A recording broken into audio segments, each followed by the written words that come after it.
Hello, everyone. Welcome to Triangle Be Well. I'm your host, Howard Jacobson, FUD, and I am joined in the studio today by Amnon Nissan. Hello, Amnon. Hello, Fudd. How are you? I'm doing very, very well.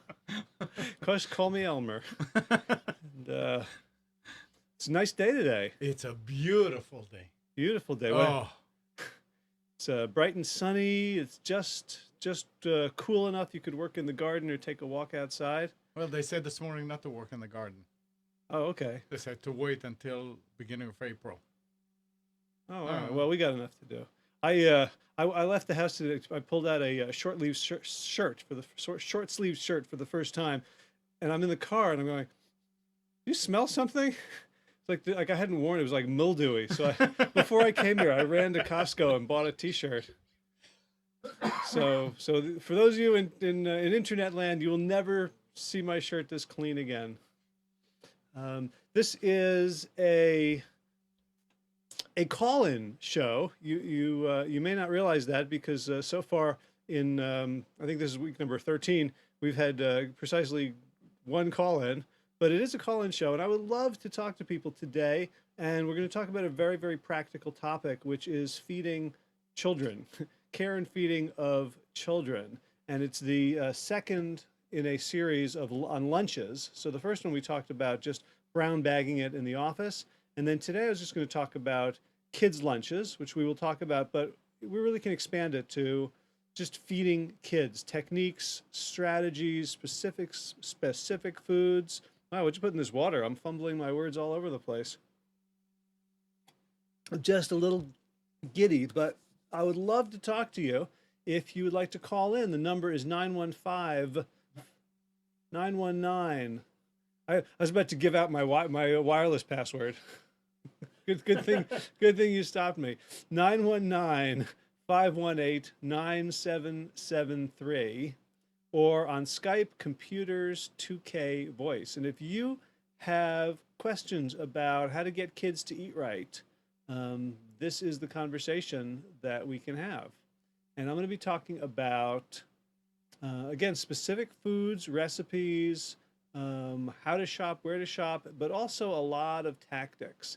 And here's what I was thinking on the way in here is like feeding kids right is certainly important for parents of kids, but why would this topic be of interest to anyone else who is not specifically trying to feed their kids right?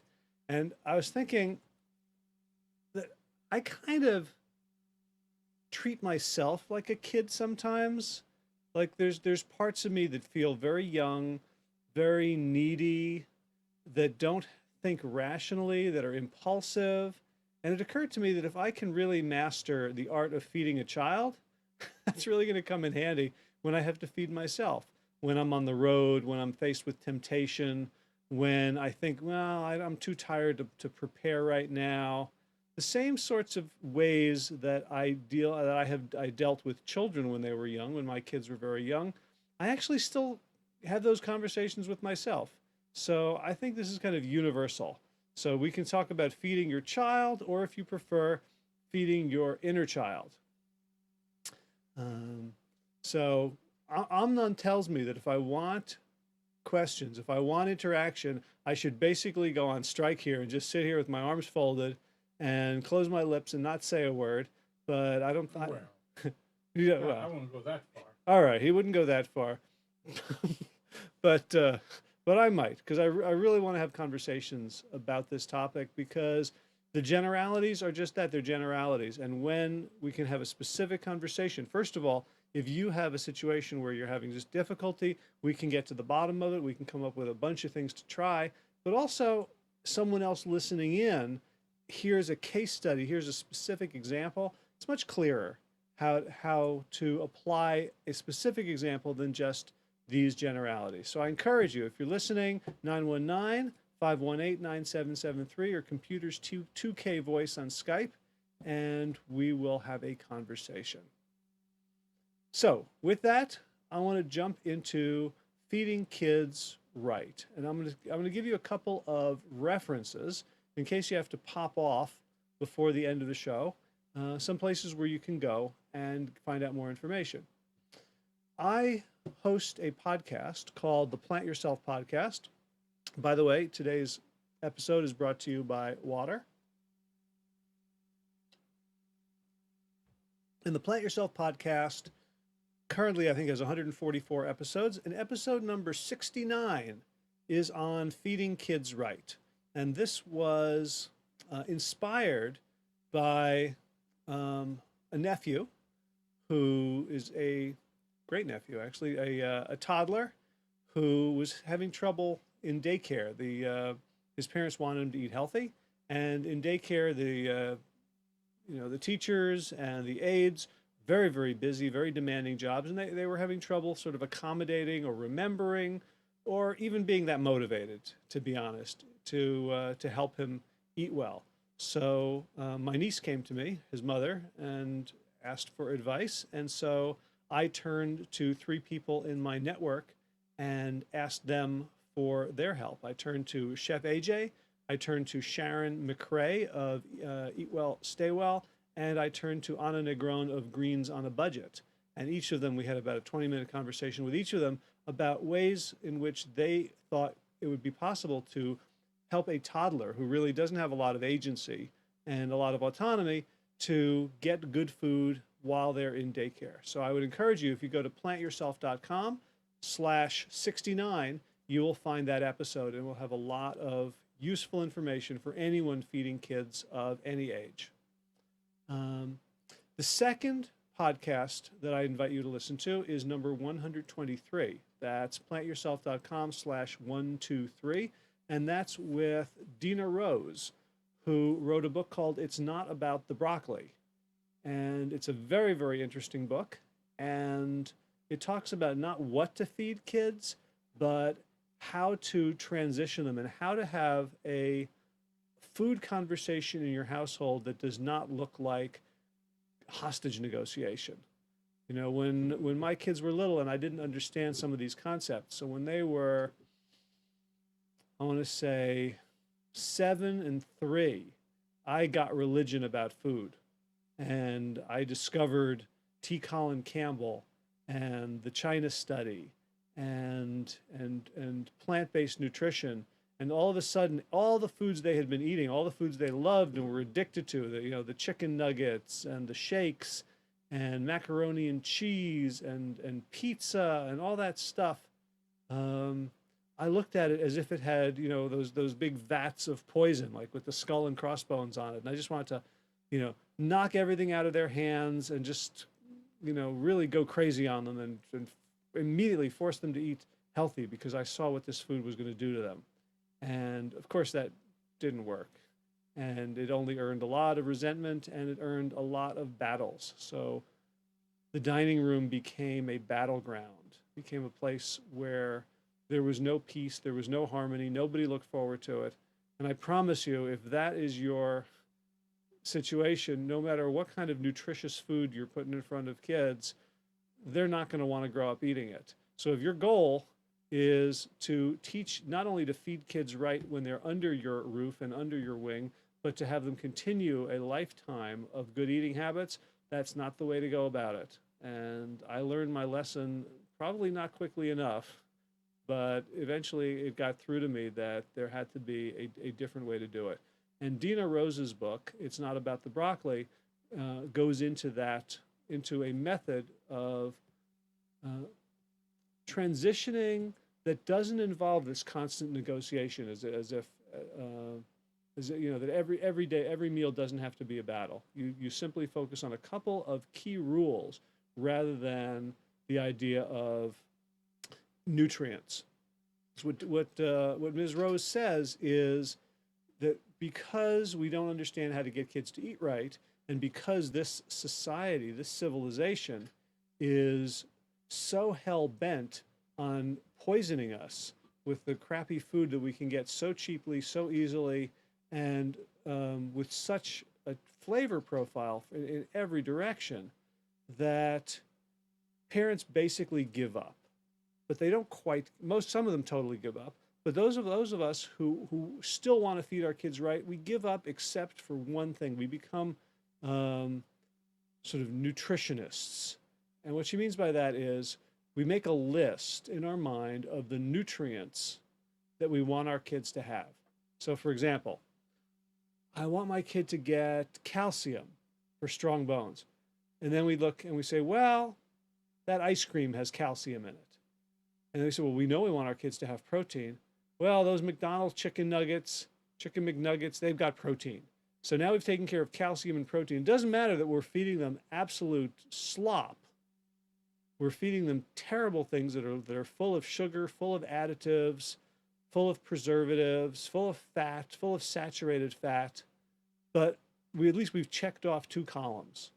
And then we'll say, well, vitamin C, well, this juice box, which is sugar water and artificial flavors, it's been fortified with vitamin C. So we can check that box off.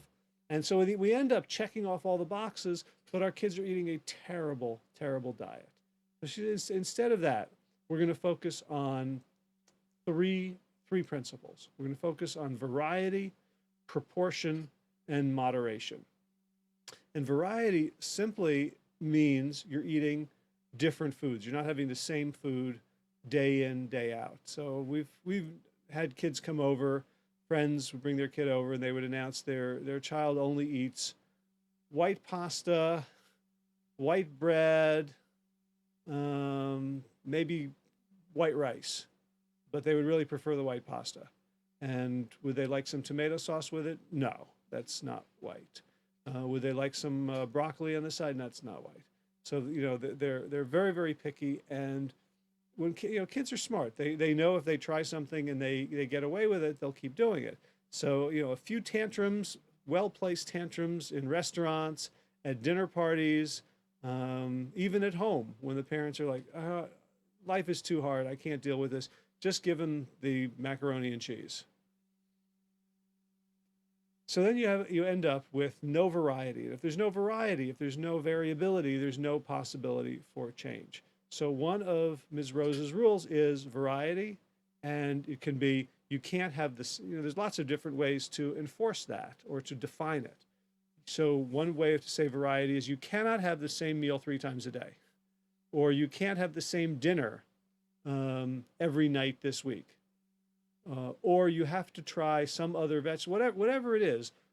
It doesn't matter how small the variety is, because the difference between 0 variety and a teeny bit is infinitely more than the difference between some variety and a lot of variety. Because once you have variety, it compounds, because you're always adding new things to the system. Whereas if you have 0 variety, then it never gets to change. They never get to experience different foods. So, which brings me back to feeding kids lunches. I don't know if we talked about the Jamie Oliver work that he did. I think it was a school district in Kentucky or Tennessee. He came in, and Jamie Oliver is a very, very well-regarded British chef, TV personality. So he goes in, and he's rightly outraged at what we're feeding our kids in America. And he did a series of TV shows really exposing this. He's a very good showman. So at one point, he got this giant truck full of sugar and dumped out the sugar into giant piles to show how much sugar the children of Los Angeles were getting in their food every day. And he took kids to the factory where they turned this pink slime into the hamburgers that they get. And so it caused an outrage, and then he was invited back to this one school district. I can't remember what state it was in, but somewhere in the South. Because of that. Well, and he wanted to do another reality show. Say, look what happens if we trade out this garbage and we give kids high quality food. So he came in, and I'm going to say in a fairly high-handed way. Didn't listen to the people who ran the lunch program. Didn't talk about the constraints, which said, okay, well, we're gonna give these kids high quality food. And what happened, I think, was not unpredictable. It ended up mostly in the garbage. So you say, well, it's ironic, right? You give kids this high quality food, like radish salads and quiche and high quality things instead of their tater tots and their pizza, but it's and I got this from another Plant Yourself podcast, and find the number here for you. It was a conversation with Antonia Demas, who has been teaching schools how to teach kids about nutrition for decades. And she remarked that, human beings have a natural distrust of new foods. And if you think about it, and this is episode 141, just pulled up. So plantyourself.com/141. Antonia Demas on overhauling food education. Actually, her name is pronounced Antonia. So what she says is that we have a natural distrust of new foods, which, if you think about it from an evolutionary perspective, makes a lot of sense. That those of us who went and ate things that we didn't know about, some of us died of poisoning. Whereas it makes a lot of sense to look around. What's everybody else eating? I'll eat that. What did I eat yesterday? I'll eat that again today. It didn't kill me. So if you get a bunch of kids and you're giving them new stuff, and they haven't been educated about it, it's just all of a sudden their palate has changed, the buffet line has changed, everything familiar is gone. Of course they're not going to like it. Of course they're not going to eat it right away, and especially if it's higher quality food and it's lacking that kind of sugar, salt, fat, hyper punch of hyper palatability that the food companies have scientifically devised to hook us. It's like taking someone, who's a cocaine addict, and then, giving them a meditation CD and saying, "Does this get you as high?" Like, of course not. Is meditation better for you than cocaine? Absolutely. Can you change your brain state with meditation? Completely. But is it going to give you this? If you're used to cocaine, if your baseline is a cocaine buzz, then anything less than that is not going to be good. So, taking kids and feeding them high quality food and watching them throw it out and saying, "Well, that's never going to work," is like taking someone who's a cocaine addict and detoxing them and asking them on day 3 how they feel. "Oh, you don't feel good? Oh, well, I guess, your body wisdom should suggest we put you back on cocaine because you felt better on cocaine." So it's important to realize that, and this is all about this idea of variety, that kids are not going to immediately embrace every new food. In fact, they may not embrace any new food the first time they try it. But the more times they're exposed to it, the more they will come to like it. Think about the foods that you like. I'm willing to bet that every food that you like because you ate it a lot. And that's true of there's nobody who grows up in a culture and go, "Oh, I hate my food." Whatever you grow up eating, you like.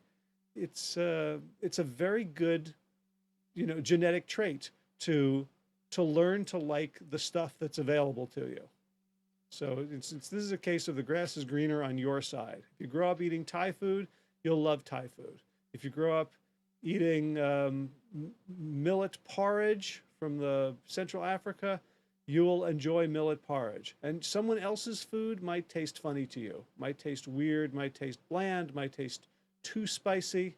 Whatever it is, the more you acclimate to it, the more you're going to end up liking it.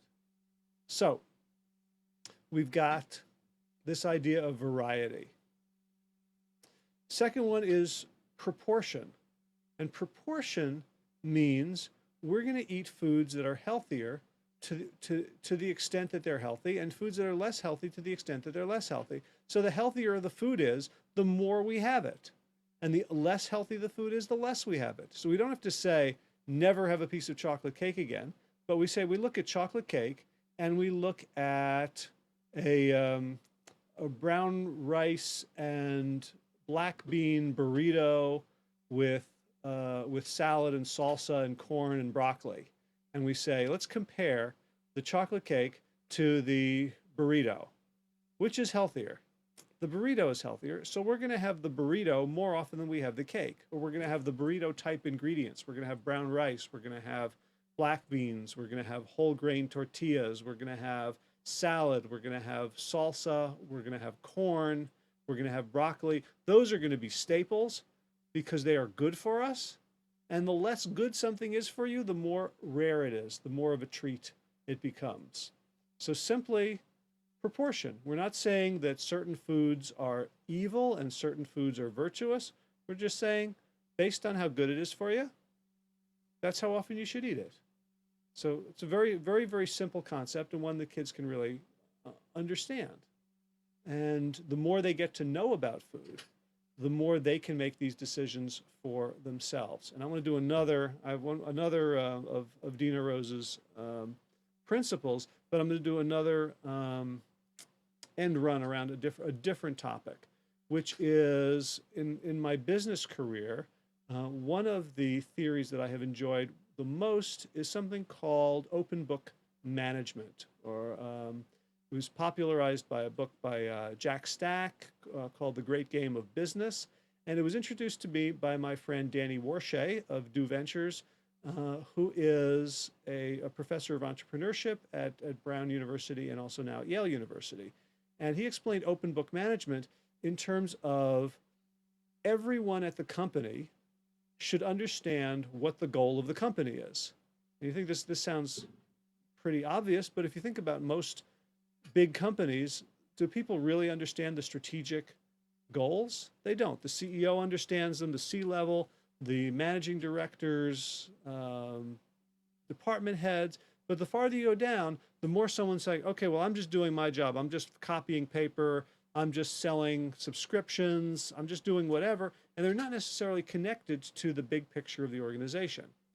So it would be as if a football team was trying to win a game, but you just told the left tackle that your job is to stop that person from getting to the quarterback, and you don't actually explain the rules of the game. And you don't say, well, the quarterback then has to get the ball to someone else who has to cross the end zone, and that's the real goal. So then, with context, then the left tackle can say, okay, now I understand why it's important for me to stop someone from tackling the quarterback, and I understand that it's not just so the quarterback can stand up, but so the quarterback can accomplish certain things. So the more nuance the left tackle has, the better able they are to do their job. But in business, very often it's assumed that people don't understand the finance, they don't understand the business model, they don't understand that, accounts receivable, a certain type of account is the most important. And so people just sort of blindly stumble about their jobs, doing their jobs, but not necessarily contributing in a conscious, intentional, and overt way to the big, important goals of the organization. So what Danny had done a lot of is figure out how to educate rank and file employees about what's important in this company. So that employees have to learn how to read a balance sheet. They have to learn how to read a profit and loss statement. They have to learn cash-based accounting. They have to understand what are the big numbers we're trying to hit, why are they important, and how does my job relate to that? So there was a great deal of education involved before you could do open book management. If you just opened the books and everyone could see the entire budgetary spreadsheet of the organization, all people would do is say, how come Joe's getting more money than I am? Right? And a lot of companies were very hesitant to open this stuff up, both for competitive reasons and also because they didn't want the employees to know the truth. They didn't want them to know what the other was getting. They didn't want them to know that this department was getting a bigger budget than that department. And so by keeping everybody in the dark, they figured they would keep issues to a minimum. And if you don't teach people, if you don't teach them what's important about the business, that's what's going to end up happening. So back to this idea of proportion and teaching kids. If you just tell the kid, no, you had chocolate cake 2 days ago, you can't have any more chocolate cake, it'll sound arbitrary. But if you're educating your child on nutrition, on what is good food, on what do humans eat, on why does some food make us feel good and other food make us feel bad? Why does some food give us energy and other food make us tired? Why does some food help us grow muscles? Why does some food help us fall asleep?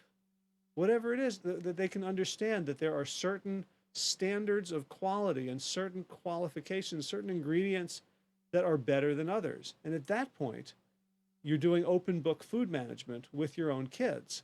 And they get to say, oh, well, there's a birthday today in school. We had these cupcakes.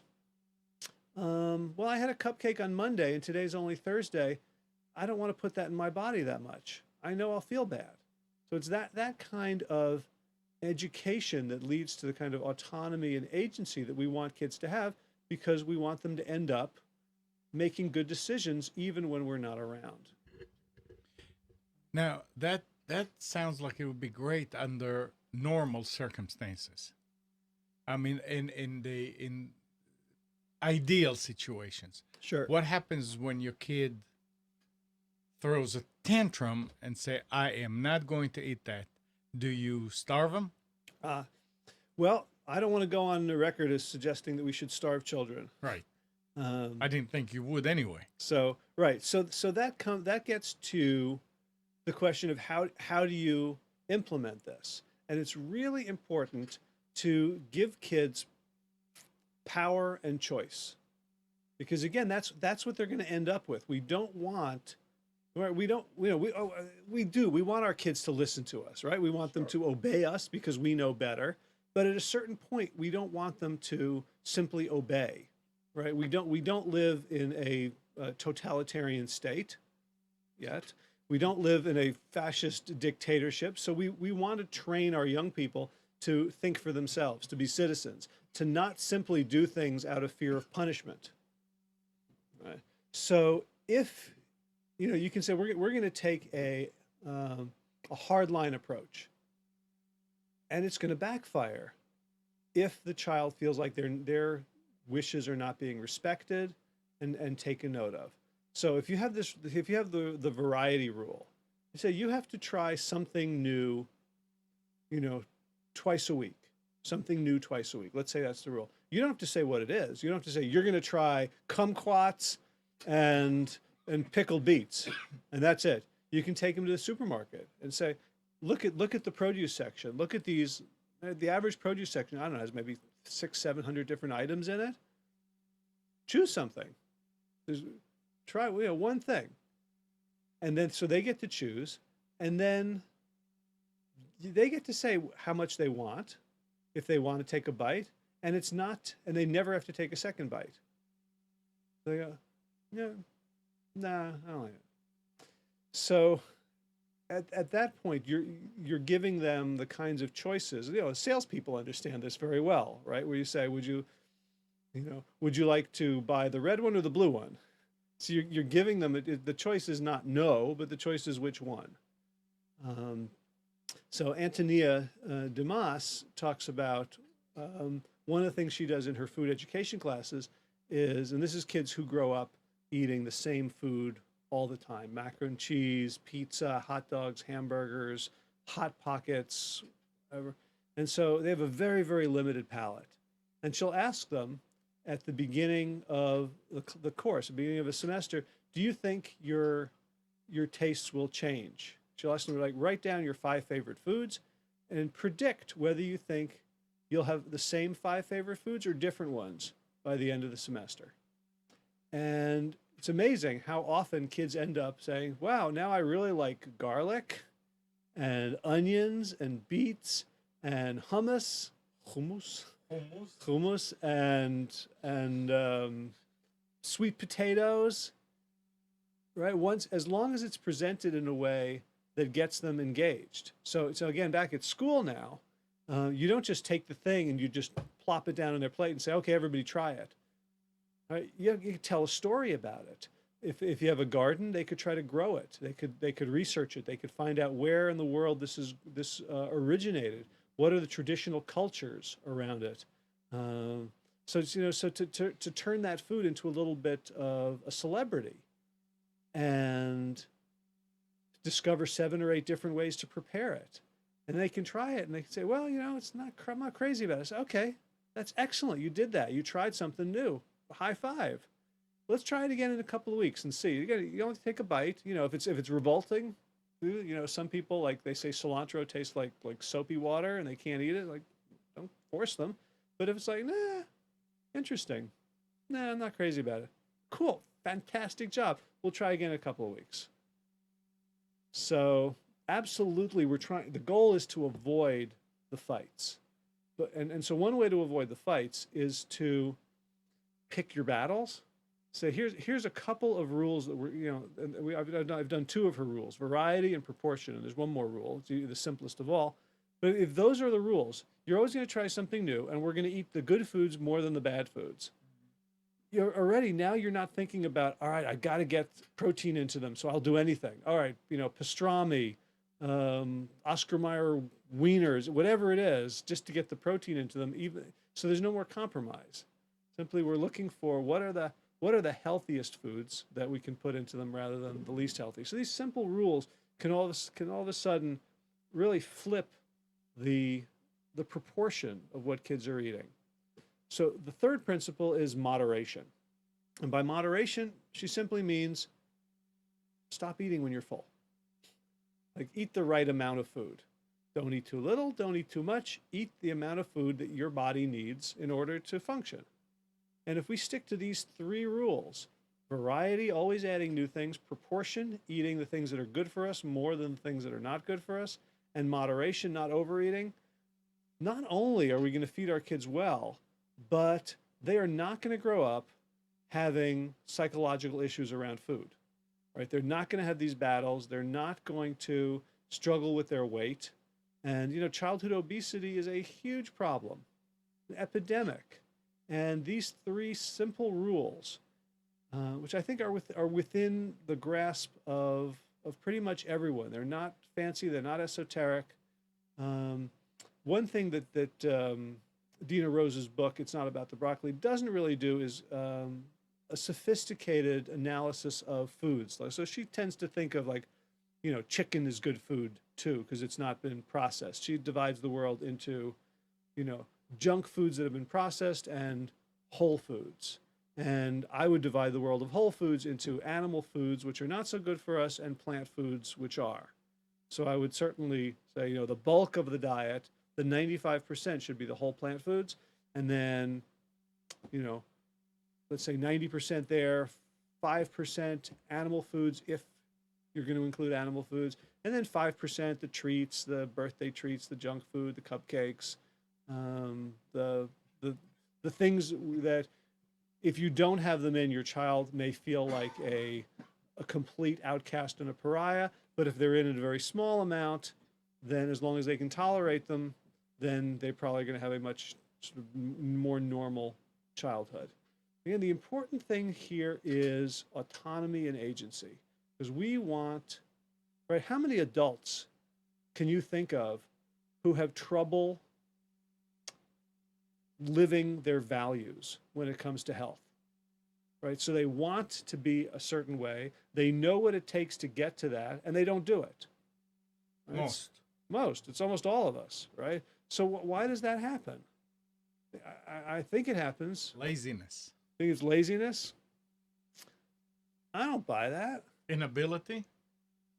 Well, yeah, I think we have trouble doing it, but we have trouble doing it partly because we make it so hard on ourselves. So I think there's definitely skills we could learn to make it easier, but I think a lot of us are still fighting that battle against authority. Right? We're still fighting against some authority figure, only now we're the authority figure. Mm-hmm. So it's like we've got this split personality. We've got the parent and the child within us, and they're having battles. And so the parent at certain times has the upper hand, right? So depending on when the parent has the upper hand, if the parent has the upper hand while shopping and while preparing, then the child has to toe the line. But what happens when the child gets out at the store, right? Or the child gets out at the restaurant? When we let our child out and the child runs things, then the child does whatever it wants. The parent, we can't even find the parent. It's like they're taking a nap. And then, then the adult in us wakes up and doesn't understand what this fight is about, what the dynamic, right? There's a rational part of us that understands, here's what we need to do.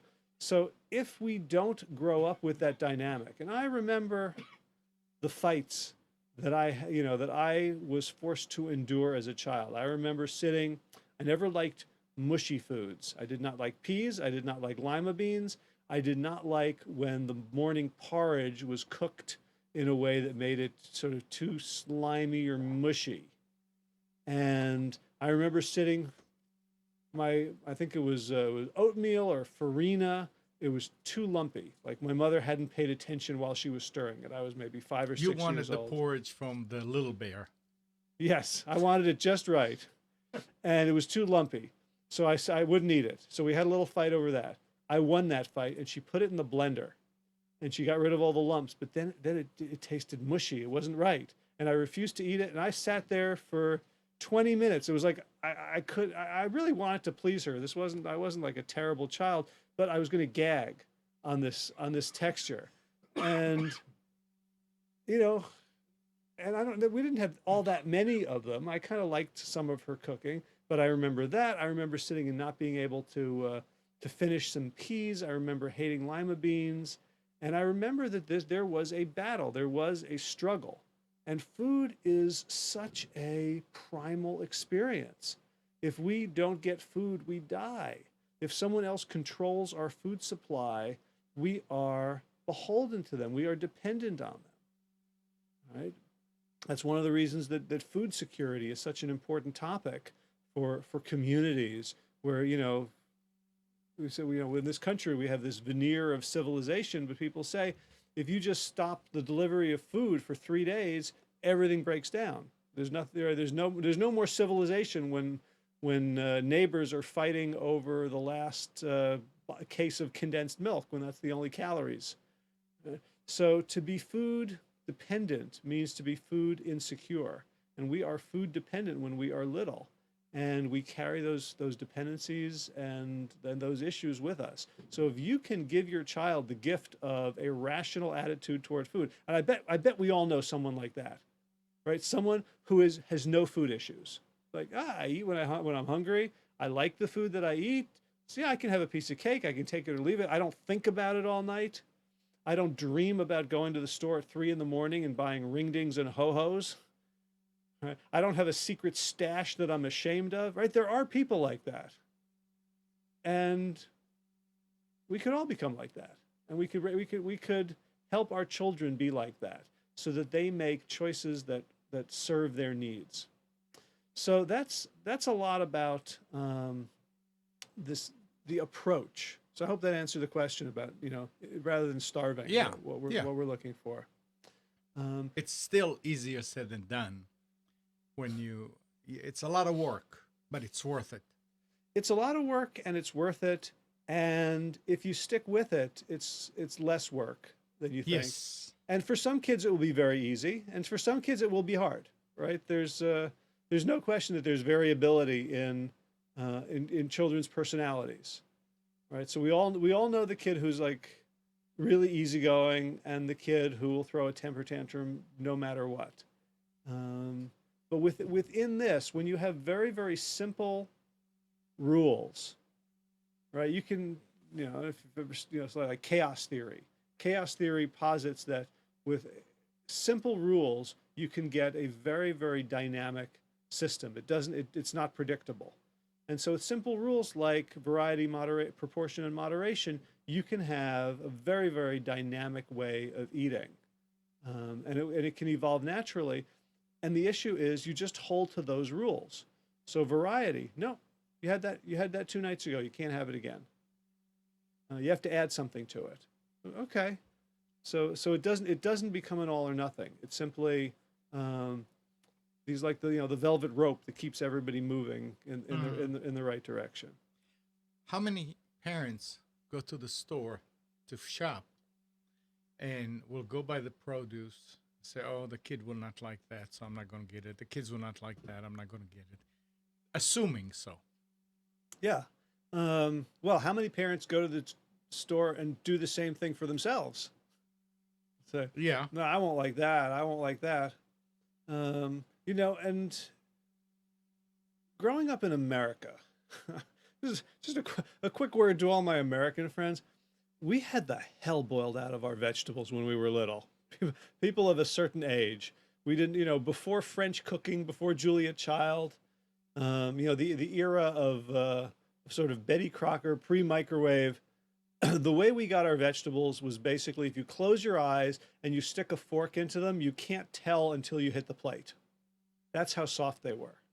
So many of us have grown up with a real distaste of vegetables because they were boiled to the point where the texture was gone, there was no flavor. I don't know how much nutrition was left in them after being scalded alive.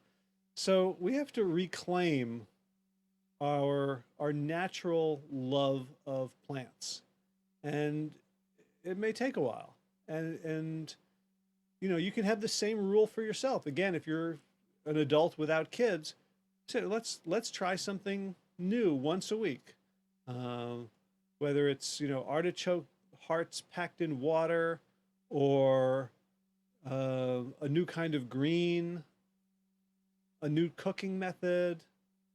But we all will live inside our comfort zone if we don't push ourselves. And the thing about the comfort zone is there's no growth, right? Whether it's food, or whether it's social, or whether it's ability, whether you haven't learned anything new, or you haven't read a new book, or you haven't gone to a situation where you're uncomfortable, where you don't know exactly what to do. So anytime you've got a situation like that, you're in your comfort zone, you're not growing. You only grow when you move outside of it. And so you can do the same thing around food. And doing the same thing around food can inform other areas in which you'd like to move outside of your comfort zone.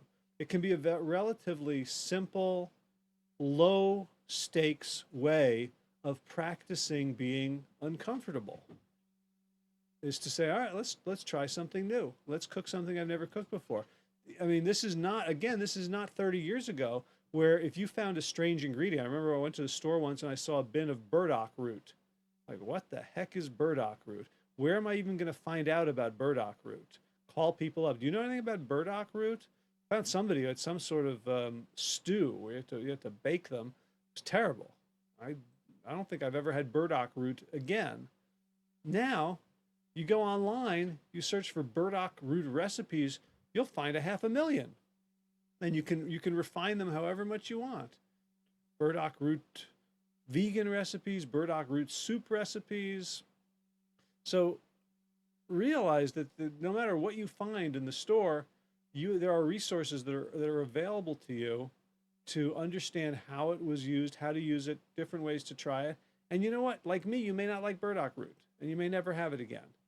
But let's say that we'll call that a failure. You try something new and you don't like it, and you say, I don't want to ever have that again.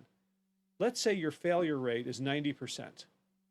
And once a week you try a new food.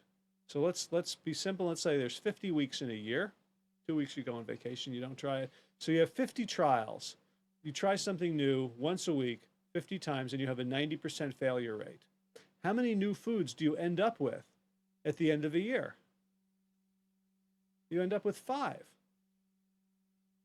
Right? Because 9 out of 10 don't work. 1 out of 10 does, and you repeat that 5 times to get to 50. So at the end of 1 year, you've got 5 new foods that you wouldn't have had otherwise, and you're starting to grow to like them. And you do that again, maybe now next year you say, well, I'll try something new twice. And you still have the same 90% failure rate, although it probably would be lower as you get used to new foods. At this point, now you've got another 10. So, when you think about people who eat the standard American diet, and you ask people like what they eat, there's very little variation, very little variety. People eat the same few meals all the time. So if you can add 10 or 15 new foods in the course of a couple of years, now you've got a huge palette. It's the difference between finger painting with 2 colors and having an artist's palette. Now all of a sudden you can do all sorts of shades, and you can find the things that you really, really like. So one strategy is, if you again back to kids, get them involved. So my friend Ron Finley, the guerrilla gardener from South Central LA, says if kids grow kale, kids eat kale. Whatever kids grow, they feel ownership for, they're going to want to taste it. And the first time I had kale, it was disgusting. I boiled it for not long enough. It was tough. It might have been a bad bunch of kale anyway, but I just did not have a good time. It took me 10 years to try it again, to discover there were other ways of doing kale that were just delicious. Now it's one of my favorite foods. It hasn't changed. I'm sure that first kale, if I had it today, I would love it. It hasn't changed. I have. So, if you have a place where your kids can grow things, and maybe you don't have a farm, and maybe you don't have a garden, and maybe you don't even have a lawn. If you do, if you have a farm or a garden, it's obvious where you can help your kids grow things. If you have a lawn, you can easily put up a little box on the lawn. You can grow things in containers. If you're on a balcony of an apartment and you have a decent amount of sun, you can, just have small containers, 1 gallon containers. You can grow a tomato plant. You can grow herbs. You can grow greens. If you don't even have any outdoor space, there are plenty of things that you could grow very, very inexpensively. You could sprout food. My son just started a business making microgreens. Great, Yeah. great stuff. Kathy, wow. All right, awesome. It's starmansprouts.com. The website is up but not functional yet. He's grows radish sprouts, broccoli, buckwheat, and pea at the moment. And I don't want to tell you how easy it is, because I don't want to. I want you to buy from him if you're in the area, but it's not that hard. And he's really into it. And he has become a huge proponent of eating these microgreens. He's like, dude, you can put it on your salad, you can put it in your soup, you can put it on anything. And some of them he really, really likes. The spicy radish greens are just awesome. The milder pea shoots or buckwheat. So whatever your kids grow, they will have some ownership over, and they will find a way to like it. Barring that, take them shopping. Let them choose. Let them look in the produce section, and maybe pick something, something that you wouldn't pick yourself. Maybe like an ugly fruit, or a durian, or a pomelo, or an aloe leaf, something that catches their eye, and then go and figure out how to make it. Now, something else is that there are foods that are generally milder and probably easier on kids' palates anyway. So you don't have to go straight to horseradish, to jalapeno peppers. You can pick things like one of the I guess it's a fruit, but I thought of it sort of half fruity, half vegetable, is plantain. My kids really enjoyed plantain. We would get the really, really ripe ones, chop them up into discs, and then bake them, and then throw a little cinnamon on them, and maybe even a little bit of sugar, or dip them in a sweet sauce. And so that's a way of getting kids to see that vegetables and fruits can be delicious. So, go for sweeter things. Kids have a sweet tooth. Kids, if they're active, can handle fattier foods. So avocados and nuts. So know that there are certain foods out there that are kid-friendly or kid-friendlier, and you start with those rather than trying to jump them up to adult palates. Another aspect of feeding kids is communication. And it's if you're doing everything right with the food, but you have a lousy relationship with your kid, and they're lying to you and they're feeling judged, then the food is going to be just as tarnished. So it's really important to work on an open relationship, because you don't want to send a fabulous lunch to school with your kid, and every day they come home and the lunchbox is empty, and then they're just throwing it in the trash and buying tater tots on the buffet line. You want them to tell you, no, I didn't like this. Please don't give me this again. Or could I have more of this? Or, you know what, I couldn't finish this. You want feedback. You want their lunch to come back so that you understand what they liked, what they didn't like, and you can work together to create a lunch for them that they will look forward to every day, that their friends will be jealous of, that their friends will want to trade for, but your kid's not going to want to trade, because they know there's nothing that they want more than what they're getting. For little kids, there's lots of tricks about, making the sandwich into shapes and making it fun.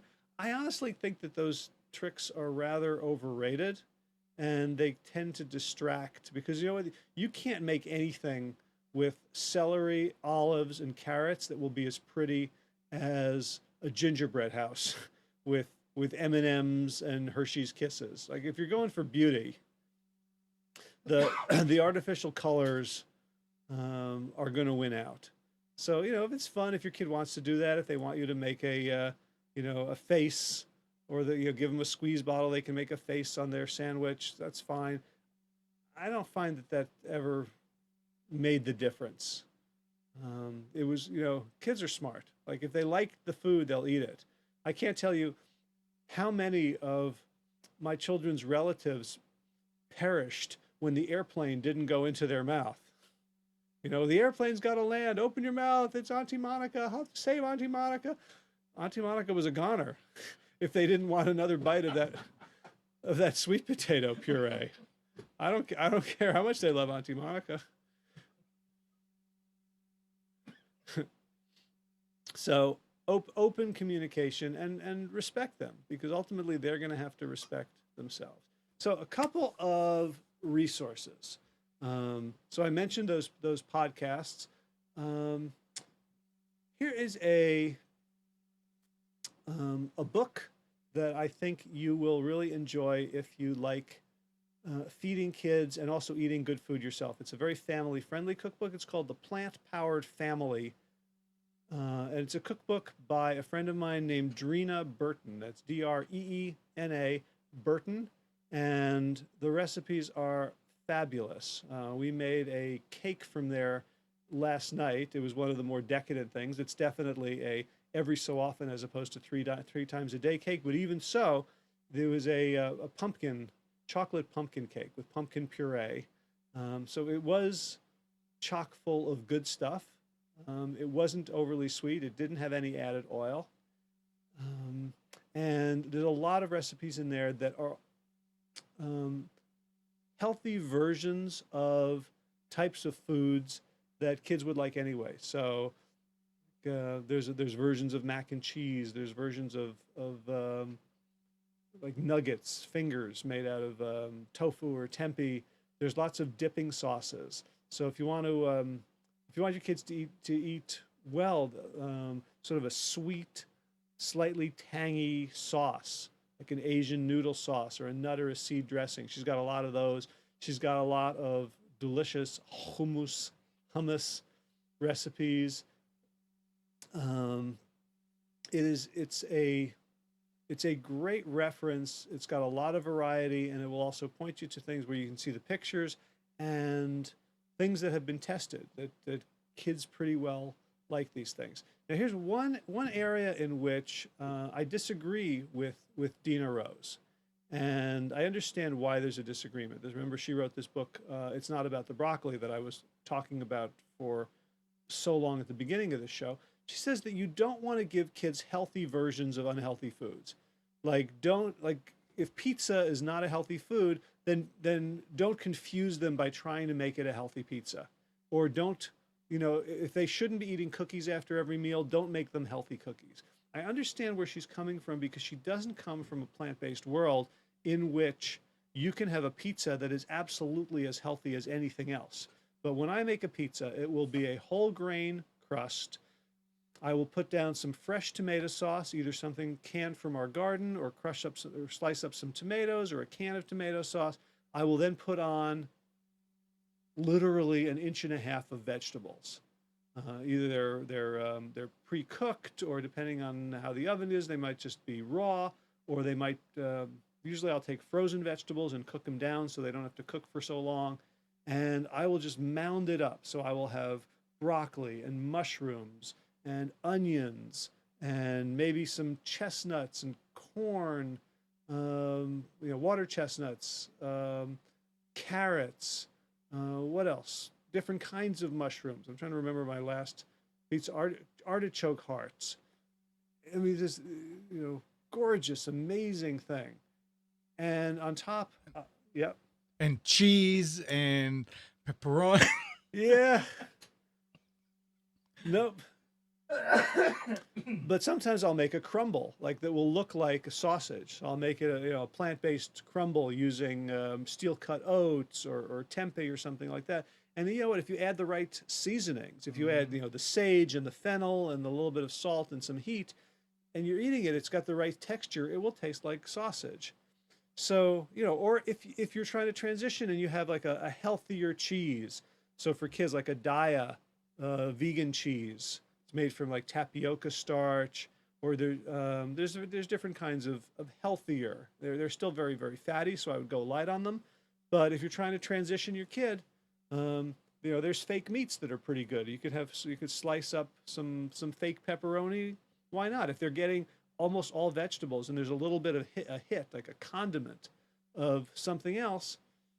So to me, that is like, why should I deprive myself of that? Or I made a cookie recipe. I think it's up on my YouTube channel. I can't remember if I've posted it or not, but it's a four recipe cookie, four ingredient cookie recipe from Laura Theodore, the Jazzy Vegetarian, and I believe it's got um, bananas, oats, and something else. I think maybe a little bit of chocolate chips and Dark chocolate.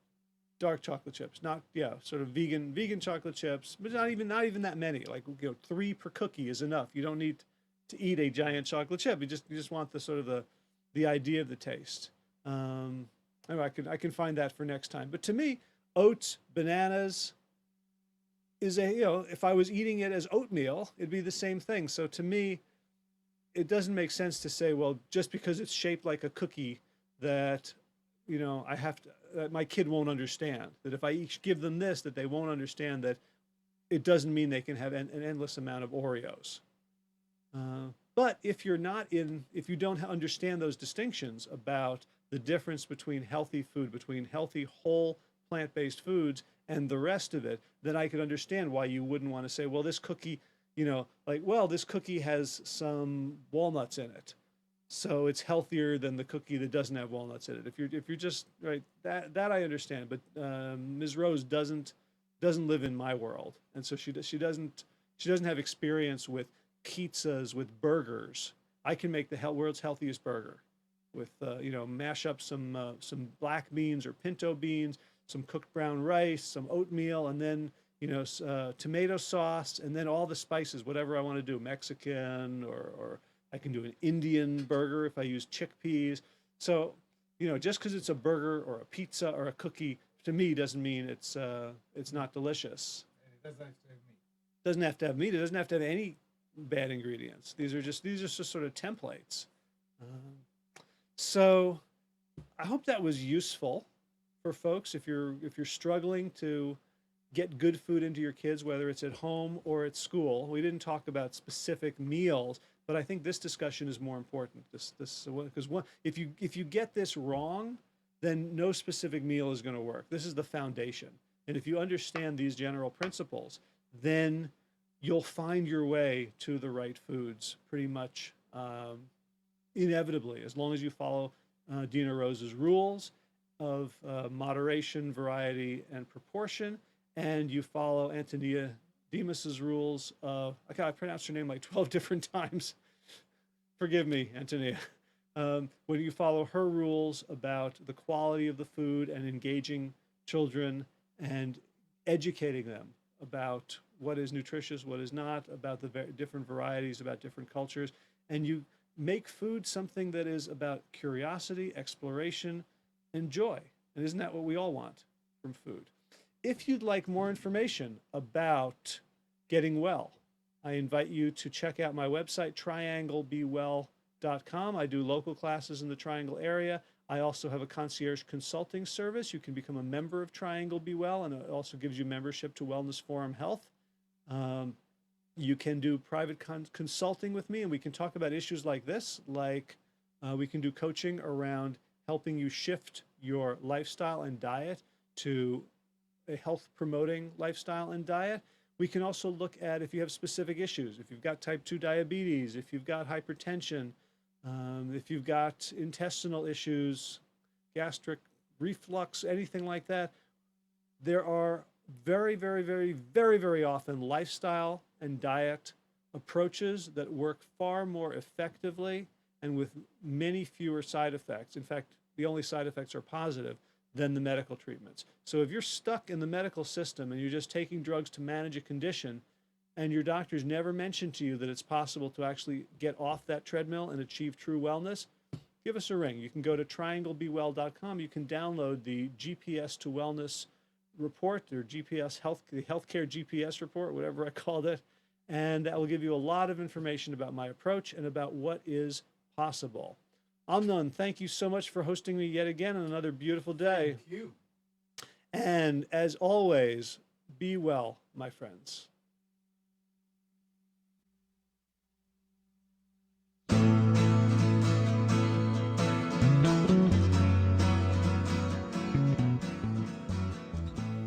You are tuned to the Nissan Communications Network. Our weekly lineup of call-in programs includes Computers 2K Now with Amnon Nissan, My Life, My Will with Gisela DiCarlo, The Tanya Love Show, Health Then with Debbie Bruck, Breaking Free with Marilyn Shannon, Triangle Be Well with Howard Jacobson, Lunch and Learn with Rabbi Yisrael Cutler, Lessons of Vietnam with NCVVI members, Parent Dome with Ryan Miller, Current Affairs with Amnon Nissan. And if you tuned in too late, you can always watch each program in its entirety or download an MP3 audio file of it in the archives section on nissancommunications.com. Don't forget to subscribe to our YouTube channel, follow us on Twitter, and like us on Facebook.